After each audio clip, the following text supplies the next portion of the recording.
आज हम पढ़ेंगे कक्षा 8 के गणित का 7वां अध्याय। इस अध्याय के प्रश्नावली 7.2 का तीसरा सवाल है। आपको यह बताया जाता है कि 1331 एक पूर्ण घन है। क्या बिना गुणनखंड किए आप यह अनुमान लगा सकते हैं कि इसका घनमूल क्या है?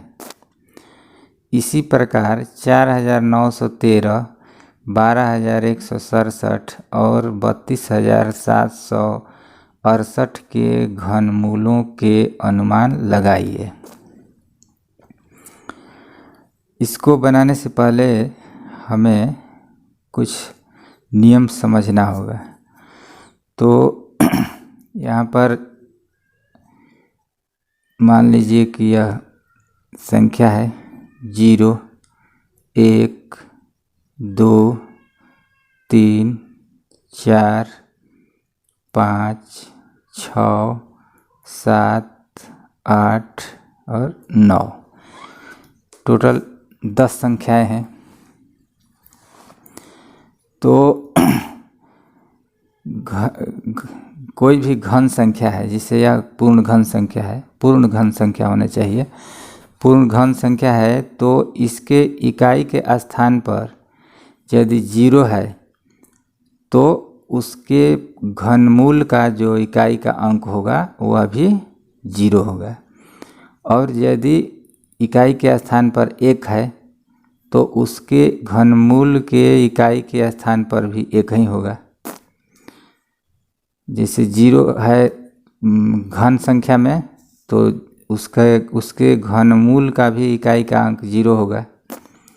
यदि 1 है तो उसका भी 1 होगा, अर्थात घन संख्या के इकाई के स्थान पर 1 है तो घनमूल के भी इकाई के स्थान पर 1 ही होगा। लेकिन यह जो संख्या है 2, 3, इसका अलग नियम है, अभी बाद में बताते हैं। पहले इन सभी संख्याओं को देखते हैं। 0 है, 1 है, 4 है, 4 का भी 4 होगा, 5 का 5 होगा, 6 का भी 6 होगा और 9 का भी 9 होगा। मतलब घन के इकाई के स्थान पर यदि 4 है तो घनमूल के भी इकाई के स्थान पर 4 ही होगा, यह निश्चित है।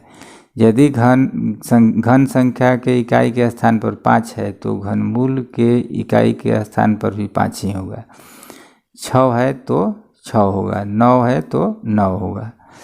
तो इस तरह से 1, 2, 3, 4, 5 और 6 संख्या जो है उसके घन संख्या के इकाई के स्थान पर जो संख्या होगा वही संख्या उसके घनमूल के इकाई के स्थान पर होगा।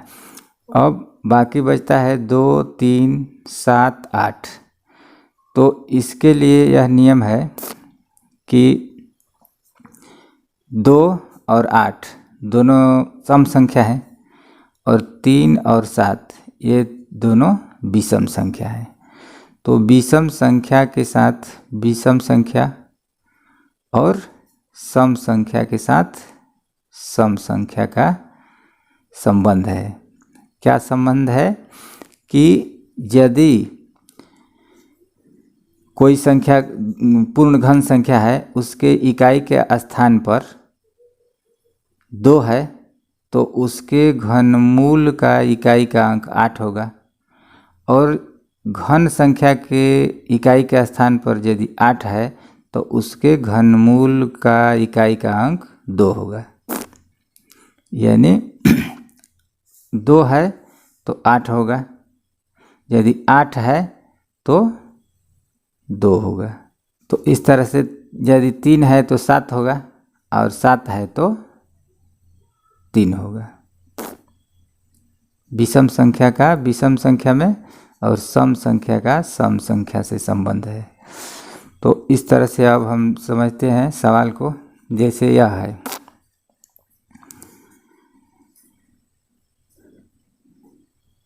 1331 है तो इसके इकाई के स्थान पर 1 है। इकाई के स्थान पर यदि एक है तो उसके घनमूल के इकाई के स्थान पर भी एक ही होगा। तो इकाई के स्थान को तो हमको मालूम हो गया कि एक होगा, क्योंकि घन में जब एक है तो घनमूल में भी एक ही होगा इकाई के स्थान पर। अब इसका त्रिक पहले लगा लेंगे। त्रिक के बाद एक बचता है, तो इसका यदि हम घनमूल निकालते हैं एक का, तो एक इकाई एक होता है, यानी एक का घनमूल भी एक ही होता है। तो यहाँ पर एक हो जाएगा, यानी इसका घनमूल यह होगा, अर्थात 1331 का घनमूल होगा 11। बिना गुणनखंड निकाले इसको पता कर लिए। उसी तरह से दूसरा सवाल लीजिए, जैसे यहाँ पर है 4913। इसका हम पहले त्रिक लगाएंगे इधर से, दाहिने तरफ से बच जाता है एक, यह अलग 4। तो इन तीनों के जगह पर इकाई का स्थान पर क्या होगा यहाँ पर हमको मालूम करना है इस नियम के आधार पर। तो यदि इकाई के स्थान पर 3 है तो इसके घनमूल के इकाई के स्थान पर 7 होगा, तो 7 मालूम हो गया। अब यह बचता है 4 का हम घनमूल निकालेंगे, तो इसमें भी एक इकाई होगा, क्योंकि 2 यदि रखते हैं इसका घनमूल तो 2 दूनी के 4, 4 दूनी 8 हो जाएगा, जो कि यहाँ पर 4 है। अधिक नहीं होना चाहिए, कम होना चाहिए लेकिन अधिक नहीं होना चाहिए। तो 2 नहीं होगा, अर्थात 1 होगा, तो यहाँ पर 1 हम लिखेंगे, तो यह हो जाएगा 17 आंसर। इसका घनमूल 17 होगा। फिर अगला सवाल लेते हैं 12167। 12167 इसका हमको घनमूल निकालना है, तो पहले त्रिक लगाएंगे। इसके इकाई के स्थान पर 7 है, तो इसके घनमूल के इकाई के स्थान पर 3 होगा, तो 3 हमको मालूम हो गया। अब बचता है 12। 12 किस संख्या का घन संख्या है, मतलब किस घनमूल का घन संख्या या 12 होगा, या 12 से कम होना चाहिए, 12 से अधिक नहीं होना चाहिए। तो 2 यदि लेते हैं तो 2 दूनी की 4, 4 दूनी 8, 8 हो जाएगा, यानी 2 यहाँ पर हम लिखेंगे। 3 नहीं होगा, इसलिए कि तितरी का 9 9 27 हो जाएगा, 12 से अधिक हो जा रहा है, इसलिए 3 नहीं होगा, 2 होगा, क्योंकि 2 दूनी के 4, 4 दूनी 8, 12 से कम है। कम होना चाहिए, अधिक नहीं होना चाहिए, कम या बराबर होना चाहिए। बराबर होगा तो भी ठीक है, नहीं तो कम होना चाहिए। तो 2 रखते हैं तभी जाकर यह कम होता है। 2 दूनी की 4 दूनी 8, 3 रखते हैं तो तितरी का 9 9 27 हो जाएगा, 12 से अधिक हो जाएगा, इसलिए 3 नहीं होगा। तो इसका आंसर हो जाएगा 23। अगला है 32,768।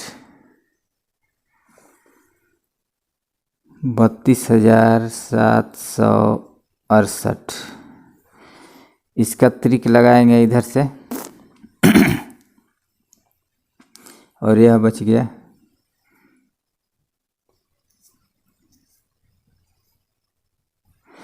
तो इसके इकाई के स्थान पर 8 है, तो इस नियम के आधार पर 8 यदि इकाई के स्थान पर है तो इसके घनमूल के इकाई के स्थान पर 2 होगा, तो यहाँ पर हम 2 लिखेंगे। इकाई का अंक प्राप्त हो गया। अब दहाई का अंक प्राप्त करने के लिए यह 32 बचा है। 32 को हम देखेंगे कि किसका घन संख्या है, किस संख्या का। तो 2 से करेंगे तो 2 दूनी के 4 दूनी 8 होगा, 3 से करेंगे तो तितरी का 9 9 27 होगा, कम है 32 से, तो 3 ही होगा, 4 नहीं होगा, इसलिए कि 4 का यदि करते हैं तो 4 चौका 16, 16 चौका 64 हो जाएगा। 32 से अधिक होता है 64, इसलिए 4 नहीं होगा। 3 बार में हम ले जाएंगे तो 3 यहाँ पर हम लिखेंगे, तो इसका घनमूल हो जाएगा 32।